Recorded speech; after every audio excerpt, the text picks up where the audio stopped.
Hello everyone and welcome to the second of our Doctor Who chats, and this time we are going through a season which at the moment is not on Blu-ray, it is on DVD, and it is season 16 of Doctor Who The Key to Time. If you're new here and you like what you see, you can click for the alerts or you can subscribe. It's good. You get all the information, you get to see all the videos and more. Joining me again today, I have got... James. And Jason's here yet again. Hi. Hey, you remember, guys. So, Jason, you're old enough to have seen this the first time round? I am, yes. I did, actually. I would have been 8 years of age when the Key to Time season went out originally. Yeah, so I'm pretty confident I can, reminisce a little here as we go through the next hour or so. Very excited. So our first story of the year, of this year, is the Ribos Operation. Who wants to kick off with their thoughts on the Ribos Operation? Oh, go on then. I will start on that one. So this is Romana's first story. So you've got the lovely Mary Tamm making her debut in this episode, and I love her relationship with the Doctor in this, especially in this first episode where she sort of kind of goads him and just says, "Oh, I thought you'd be better than this," and just really comes in and makes an impact straight away. So there's a lot I like about this story, and that dynamic, the relationship between the two, is one of those central points to that. The sort of compare that to the other sort of double act that's going on, which is the Ian Cuthbertson and Nigel Plaskett characters. Again, really nice double act there going on with those two as well. So it's the Robert Holmes thing, I suppose, to have the double acts, the strong double acts. I was thinking about this. I mean, come back to Mary. It's actually Mary's birthday today. I would like to say it's yes. Coincidentally today. And Mary would appreciate this moment of shallowness in the proceedings, but Paul Seed, as the graph indicates, kind of psychotic hot, I thought, actually, thinking about this situation. I didn't know where you were going with that then. Yeah, no, I think, we work with Mary a lot. Lucky to be friends, good friends with Mary. So it's very strange because I can watch Romana and it is a performance. I mean, I know a lot of the time you get a lot of the person in the character and there are sort of shades of it. I would say if anyone at home kind of wants to sort of glimpse a bit more of the real Mary, there are some very dry, funny things on the commentaries she did, especially the commentaries with Tom on the DVDs. And there are just moments where I think if you can sense the tone. There's a little bit of there's irony, and there's a bit of dry wit there. That was one of the funniest things actually. Sort of looking back at the season and Armageddon factor when we come to it, the summation that it is as long watching it as it took to make it. That's brilliant. But I mean, it's an instant iconic, character, isn't it? There isn't a slow burn to it. That first shot. I mean, I don't know whether they necessarily do that now because I mean, it's basically going up her legs. But it's an iconic reveal, isn't it? And straight away, it's great that having had Leela, who was having to learn absolutely everything of the Doctor, and sort of it's a sort of difference. I mean, it's the same because she's learning about the wilds, but she's not and not that Leela was stupid, but she's a lot more savage and more inclined to say, no, that's not right, no, that isn't true, and she's a bit more of a smart ass, I suppose. Absolutely, yeah, she really stands up for herself. Some really sort of witty, quite sharp comments as well, which kind of counterbalances the Tom by this point, in his portrayal of the Doctor was slightly more manic, as he went along. So it was a really good contrast. Yeah, I would say Mary's character was an equal to Tom, very much an equal to the Doctor, and in some respects got the upper hand, I think, quite a lot more than the Doctor would probably have ever admitted to. You go back to the where you've just described Mary's opening scene, and you know that whole piece where she walks out and you've got the sort of floor to ceiling, and it's such a strong, iconic scene, and one that, you know, I genuinely do remember from watching it all those years back. She just oozes class on screen, and it just works so well. And as you say, such in contrast to the Leela character, but again, different again to Sarah. So you've got the sort of, you know, you've just got this companion evolution that goes on. And I certainly think one of the strongest companions that worked with Tom for sure. Yeah. I think it's because Tom is clearly slightly disarmed by her as well. Because I think if you watch, and I've sort of watched some of the season before, there are some quite awful bits really where Tom is literally he's done with sort of trying to interact with Louise, and it's you know, it's documented that they weren't getting on, and he is playing scenes where he's just not looking at her, and he's not, and it's maybe you don't notice if you don't know, but maybe you notice more when you do know, if that makes sense. But I think there's a sense that Tom is slightly disarmed by the new, you know, the new regular, and that gives a different dynamic, and it does seem a bit more of a sort of happier dynamic to an extent. Oh, and it comes across as such, and you know, James has already referred to it, that, you know, Tom is at this stage, Tom's in full Tom mode, as I would call it. He is absolutely playing it, and playing it larger than life, and he's allowed to get away with it so much more, particularly in Graham Williams's era. I think, you know, he was sort of still finding his feet, if you think about it, in his early days, but by now he's the star of the show, and he really is in full on. Look at me, I'm the Doctor. Quite rightly so, he should be, but. I think that Mary brings the balance back in, and I think really, you know, for me, a real shame that she was only in it for one season, and you know, I'd love to have seen her go on and do a couple more seasons.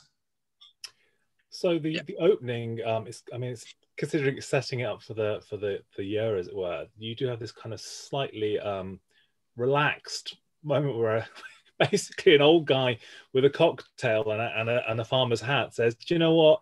The universe is about to plunge into chaos. I don't really want to fix this problem. How about you go and give it a go?" I mean, how do we sort of feel about the setup? Is it a bit of an odd start? Yes, absolutely. There's no way about it. It is so bizarre, and the scene in itself, the whole interaction between Cyril Luckham and Tom Baker is just, Tom's playing against the scene all the time, all the way through it. It's almost like he doesn't really believe in the beginning of the story or the scene that he's playing. But yeah, it's low key, and I think I'll talk about this probably as we get towards the end. But I think the Key to Time arc, they had a fantastic opportunity here with the arc of this to really introduce some menace and some theme throughout the season, and I don't know that they've used it. They do obviously use it in every story, but I don't think it's played to its fullest extent. What are your thoughts on the fact that this is a story arc for a whole season? Because this is the first time really that had happened. What were your thoughts on that move? It's the sort of thing I slightly take is that it would have been 26 weeks worth of something if you didn't see part 3, or you were outside playing because it was sunny on the, you know, there'd be elements where you wouldn't necessarily have caught continual episodes. So it's a difficult thing, because on one hand you think, well, now watching it as a DVD set, I'm happy to understand that this is the arc and this is what happens, but the difficulty you get is that, as they sort of had with Trial of a Time Lord later, is that they had the situation where the BBC continuity say, previously on the Trial of a Time Lord, and it's kind of like a 10-minute explanation of things you might need to know to sort of understand what's happening in the story. And I think they're very clever to have the arcing theme, which is sort of brave, but to sort of go with the notion that as long as you sort of know they're looking for a segment of the Key to Time, that's kind of all you need for the individual. with the expectation, I suppose, that story 6 will be an amazing conclusion to why they've been looking for this segment and will reward you for this quest. Maybe. Maybe. Yes, we'll get to that, I think. Had it been done before? They've done story arcs before, because if you think about it, Doctor Who really builds itself on the fact that it's individual storytelling in the classic series. Season 8 could be seen as an arc because it had Roger all the way through it, Dalek Master Plan and the mission to the unknown episode. Do we think, some people think story arcs were done previously? I don't. I genuinely think this is probably the first of its kind. Yeah, I mean, because season 12 has the ring, doesn't it? And they sort of go from Nerva Beacon and back, but it's not necessarily all part of one story, is it? So I suppose like the Sontaran isn't part of a story that's related to, it's no different than going there in the TARDIS. Does that make? Do we think that Rebos is necessarily an epic opener, or is it a little bit? I personally would suggest that it's a little bit studio bound and feels a little bit enclosed. I think it's quite fun. I don't necessarily think it's the best story ever, but I think it's a good introduction for Romana. I think the story doesn't drag, unlike others in the series, maybe. And I think it's quite. I said about the characters. I love that sort of double act of, they're trying to do this con job, and I just think that's quite fun. I quite liked that element of it. I almost think it's almost Shakespearean, almost in its approach, or a bit like an old BBC classic serial. And it's, you've got June Hudson's glorious costumes at play. I personally don't mind it. I think it's quite a rich story in its visuals. I think studio bound, yes, but I think they can get away with it. I think the costumes and the whole sort of drama piece, I think, help it. It's not a classic. It's quite it's a solid story. It's not a classic in my opinion. It's got some great characterizations. It's got the trademark comedy in it, I think, that is going to come through the whole of this season. Particularly, this is Graham's first full direction. He's taking this show in a direction he didn't really he had obviously the previous season to build, but this is really full on Graham Williams now, and you can see it starting to come through, I think. It's quite dark when sort of towards the end, where he gets the Seeker in, and the Seeker says only one person here will live. All but one of us doomed to die. It's like, right, well, I'll kill you first. It's just that I find that that's quite dark, that whole bit. And obviously the Doctor at the end is the remaining soldier who he's trying to get to blow himself up. That whole idea that this character is quite nasty, really, when it comes to the end of the story. But and I can see where you mean about the Shakespearean thing, because you've got the seer, and there's all these sort of subplots going on, and sort of double crossing. So yeah, it's a little bit like that. Whilst we're on the subject of Antirad, for anyone that wants to keep a tally of cosplays I want to do, the Seeker it's made for it. There's not enough Seeker cosplay out there. Antirad does a very similar turn in Upstairs Downstairs when she's force feeding suffragettes. For fans of Antirad out there. I've only just finished my Claws of Axos cosplay that we talked about in our season 8 talking series that we do. So I've now got to start thinking about cosplays from season 16 then. you didn't have a Shrevenzal poster on the wall as a child then? No, I didn't know. I think the childhood memory on this one's Ian Marter's Target novelization. I love the cover on it, but no, I haven't got any posters of this, no. So I think we've rebossed here. So shall we go for some scores on the doors? Yeah. Who wants to kick off then? Go on, I'll go first. So I gave this a solid 7. Jason. That's a very good score, that, James. I'm going to give this a slightly more solid 7.5. Always back with his halves. I love a good half. You know, I've learned from the best when it comes to my halves, and I always think any good retrospective needs a few half points thrown in here and there. I'm going to give it a 6, and I think it'd be slightly lower than that if it wasn't for that Doll of Mary. So I think it's a 6. It's not awful. It's not something I'd turn off. It's not something I'd rush to put on. And I think that's a 6 in my book. So that's a solid 20.5. We love those fractionals, don't we? We do. So let's move on to the land of the Mentiads, then, which we've got the Pirate Planet, which is a very Welsh story. So Jason could kick us off with that then. I could, with lots of locations from the home country, filmed not very far from Newport. I think this is a story that's got some fabulous characters and some brilliant one-liners. And, you know, we're all aware it's Douglas Adams's very first script, and we are, I think we look back and we love it for a lot of reasons. It's just a bit bonkers, and that's partly, I think, the reason why I do really like this story.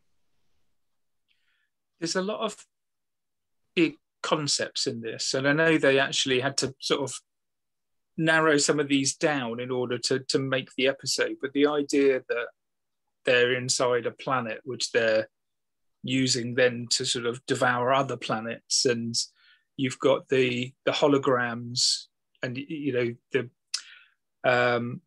just so many concepts layered on one another that there are some great characters in there as well, but just when you sit back and think about the ideas they're trying to put together, I find that quite mind-blowing, some of the things that they're trying to do, especially on the budget back then. Proper trademark Douglas Adams, though, isn't it? Yeah.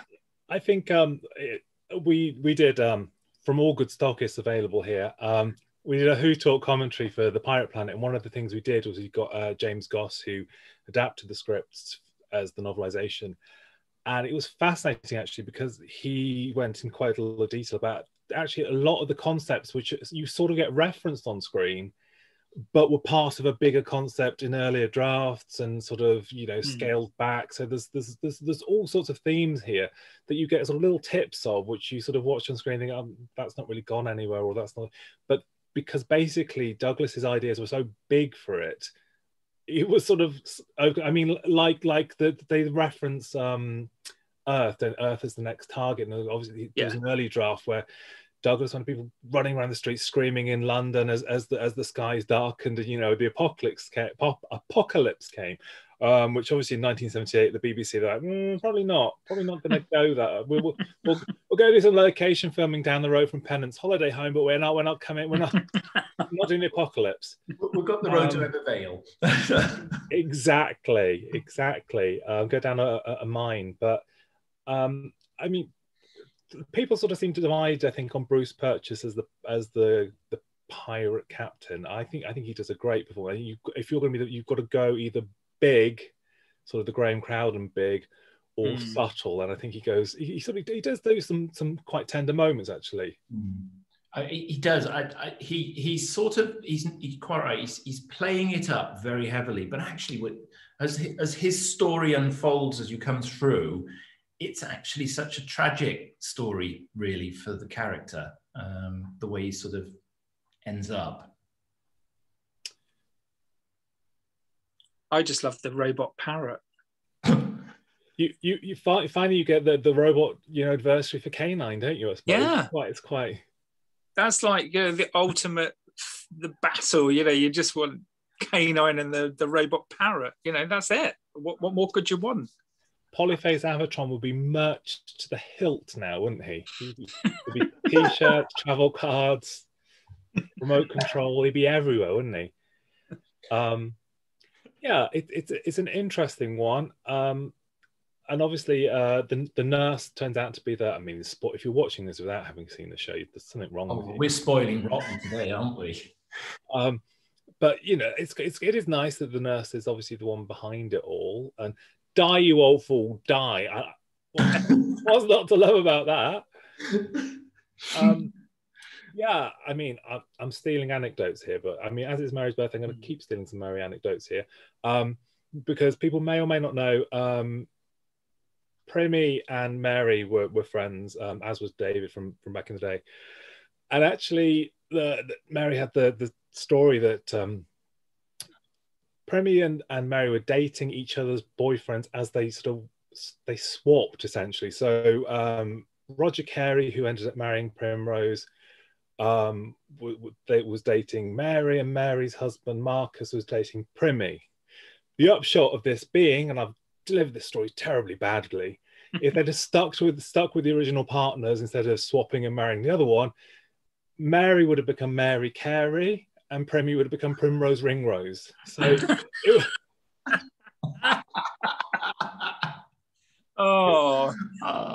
wouldn't have worked, and history would have been completely different. But yes, it's nice. I think it's nice that they were all sort of, you know, contemporaries. I think that was a nice. Yeah. I know this is only the second story into the season, but I don't know what you guys think. But for me, Tom and Mary look like they've been together for 2 seasons, not just 2 stories at this point. Yeah, just buzzing on screen. It just works so well. Yeah, I agree, and there isn't the. Normally, you get that sort of lag where they film episodes out of sync, and you see the relationship differently. But in this, it's solid all the way through. You know, and I really think that's great to watch that on screen. It's sort of funny in that when people announced that Jodie was going to be the Doctor, and it was for the first female Doctor, there is that kind of thing that it's like Romana sort of was there first. Like, it's not a big leap on it. I mean, you know, you can be upset about it changing gender or whatever you want to be upset by today, but the thought of a female Doctor, it's kind of like, we've done that. It's done with it. You know, we know what that would be like, because essentially, you know, at this point, Tom's quite big on the comedy, and if you do need someone to just take the plot along a little, Romana can carry the plot along whilst you have a bit of comedy with Tom. So, how do we feel about scoring this one then? Before we score this, we've not mentioned, and I think we should mention, the amazing Andrew Robinson and the very, very camp Mr. Fibuli. I mean, great foil against the captain, but I had to get Mr. Fibuli in, because that is just, for me, what, again, I remember as a child is that sort of double act going on. And Tom actually reacts to him like he's a little old lady, doesn't he? He does have a sort of kind of, he puts his arm around, does a lot of, oh, he does all that sort of stuff, doesn't he? It's quite funny. And there's that great scene, the great cliffhanger towards the end of episode 3, where Tom's essentially walking the plank. That entire scene, I do not know how any of them didn't corpse anywhere near. I mean, that scene's just pure comedy gold all the way through. And that's what breaks the captain, isn't it? In the end, Mr. Fibuli copping it. Forget survival for your gay undertones. Have a look at Pirate Planet. I also can't help but think of Bullseye every time I see the flying speedboats as well. Should we just literally let that hang in the air so that he feels awkward, or No, I'm never ever going to feel awkward about that. Well, I mean, I suppose Jim Bowen could have had a part in it. He could have. Well, absolutely, but I'm glad he didn't. And do you actually think that there's any? Do you think there's any truth in the story about Vi Delmar demanding an extra fee for removing her teeth? I think we'd have to check with Bignell. He'd have the paperwork, but I believe it to be true. I don't blame her. You're going to have to look dog rough for the next 30 years on video. You want that extra money, wouldn't you? Oh, no. Brilliant story, though, for me. Brilliant. Always pay for the extras. That's what I say. Should we take a score on this then? Yeah. Yes. Who's going first? I'll go first this time. Okay, so it is an absolute classic for a number of reasons, but not up in the 10 out of 10 stakes here. I'm giving The Pirate Planet a very, very regal 8.5 out of 10. I seriously thought you were going to say like 8.25 then, just to spice it up. I love the big concepts. So much when you sit back and think about it. Don't necessarily think it's as good as that, Jason. So I'm going to go 7.5 with my score. Okay. As if following my magic, I'd also go 7.5. I think it's a cut above. It's not the full Douglas. It's not the riot that you get with City of Death. The concepts are big. I just feel that sort of the condensing of some of them, it makes it not quite as fluid as it could be. And there's also a few bits that Moolah is completely wet, and her father's the way that father plays. There are a few parts where this isn't quite doing it for me. But it's a credible 23.5 for The Pirate Planet. That's not bad at all. Good. And now we can happily move on to the best of the season. the 100th. Well, we're on Power of Doctor Who. The 100th Doctor Who, correct. You can have cake all round and have it cut in rehearsals. Stones of Blood. So who wants to kick off on the Stones of... Don't kick off on it. Who wants to start talking about the Stones of Blood? Go on, James. I love the Stones of Blood for lots of reasons, not just Beatrix Lehman and the later scenes. Yeah, it's just once you see it, no spoilers here. Once you see it, you can't take your eyes off them. That's all I'm going to say. But I love the fact quite so quickly on that, James. I love the fact that you have this story that starts off almost like a gothic Hammer horror, sort of, the setting in the little village, and there's the sort of black magic and everything going on. And then halfway through the story, you're on a spaceship with the campest, sort of the justice drones or whatever they are, that are just these two bitchy queens. And it just, the whole tone of the story switches on a just within a second. It's something like the Megara are justice machines and incapable of error and slightly cheap. The Megara are cute and funny. Oh, but they are so camp. And I just you go from this real sort of darkness to this weird and wonderful futuristic courtroom. And I just, everybody just seems to be having a ball in all of the bits, whether it's the bit at the beginning, whether with the stones and they're doing all this sort of the sort of ceremony and stuff like that. But I just feel a lot of love coming out of this episode from the from everyone that's involved in it. Could be just me, and I just might have been drunk when I watched this the last time, but I really enjoyed it. Yeah, it's a glorious story. I've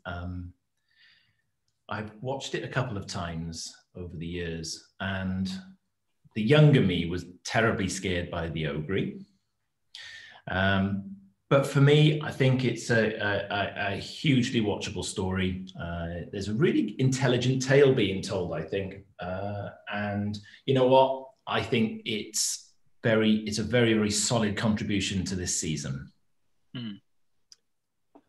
I think, I don't know where I even start with this. Beatrix Lehman is kind of incredible because she's just, she's giving a performance, and it's an amazing performance. And it's sort of, I think, talking about disarming Tom. Tom's completely disarmed there. He doesn't try and outdo her. And there are sort of scenes where you can see him just go, I just let just roll with it. She's outdoing me, and that's really rare. But then even within that, Susan Engel is so good. She's on that right side of camp. You know, she's arch, she's sinister.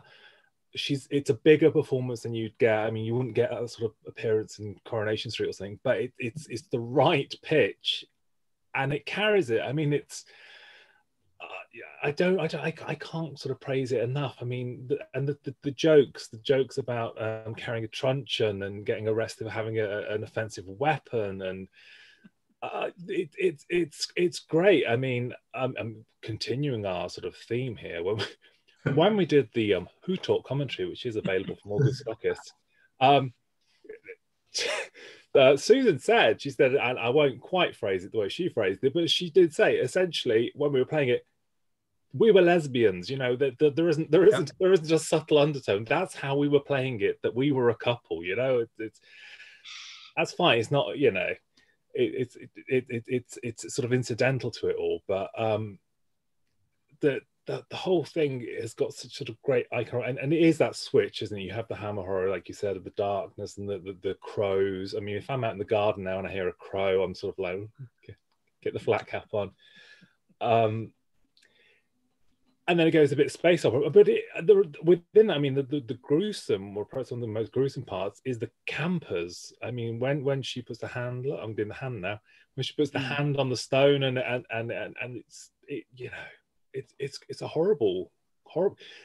Who puts into a family tea time show a scene where a honeymooning couple get sucked to death by a blood-eating stone? I mean, no relevant point of being in the plot at all, other than for that to happen.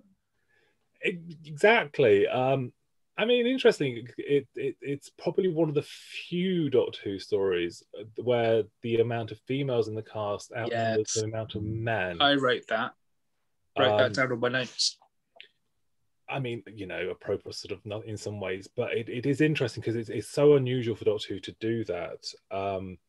I mean, I would slightly say Elena Ives Cameron hasn't got the tonal notes, maybe. Don't leave me, Leonard, etc. is probably yeah. But I think we can. I lost James there. I think we could all forgive that within the structure of the story. Oh, David Fisher delivers a fabulous script. There's no question here. And you're right, I've got to also echo the interaction between Beatrix Lehman and Tom. It just makes the story almost an instant classic. They play so well against each other. It's just brilliant. Even when she's not speaking and it's Tom speaking, she is still she's still acting over him. It's such a wonderful thing to see. I'd say my only thing about this episode is the cliffhanger. I mean, quite literally the cliffhanger. I can forgive it. It's not quite Sylvester McCoy just climbing down for no reason on his umbrella, but it was a bit kind of like...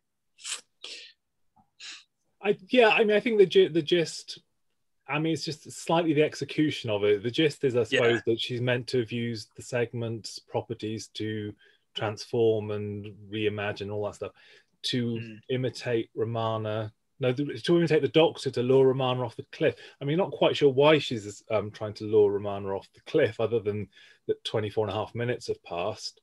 But it is just that awkward angle, isn't it, where you can't... It's the Sarah Jane Five Doctors, where it's like, that don't look like no cliff. You could get up that. You'll be all right. But, I mean, sort of slightly related to the cliffhanger, I suppose, there is the glory that we get two Romana outfits. Is that... Yes. She goes from northern flat cap roots to a blood dress because it is the Stones of Blood. Go red. What more could you ask for? It's the 100th story. It's what you'd expect. Yeah, absolutely. So, I think we're probably about ready to score this. I mean, interesting because Honor Blackman was meant to be the Caliac originally, and she said no. Oh, really? She didn't want to do it opposite Beatrix because I think she thought she wasn't going to come off. She wasn't going to get the upper hand, I think was just. The upper hand. Okay. Yeah. We'll leave that one. Okay. Shall we go for some scores on Doctor Who and the Stones of Blood? I'm very conscious it's your favourite story, isn't it? Yeah. And I've got your address, your email. I can see him scribbling out his 6 and deciding. No, I really wouldn't do that. I really wouldn't do it. No, it's a great, solid story in the season. It's it's got the merit of being the 100th. There's some great characters in the story. It's a very, very solid 8. No fractions? No, I'm just going to keep this one really straightforward, really simple. 8. 8. James? I'm going to go slightly better because I do enjoy this story. It's the only Earthbound one in this season as well, which makes it stand out. It is the 100th.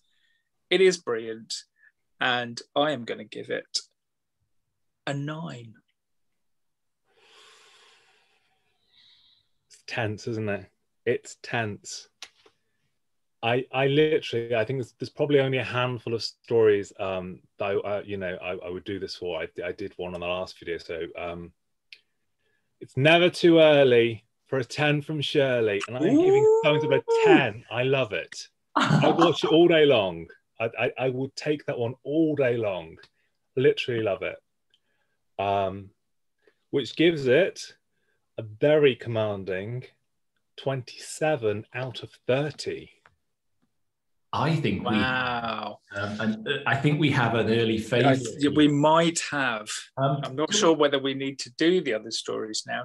I mean, I've seen my scores, so trust me, I don't know that we need to. But can I just say, I know this is your favourite story, but I think you've often shown off your Stones of Blood hardback novel as well, haven't you? A few times, Paul, on this one. I have flashed my hardback.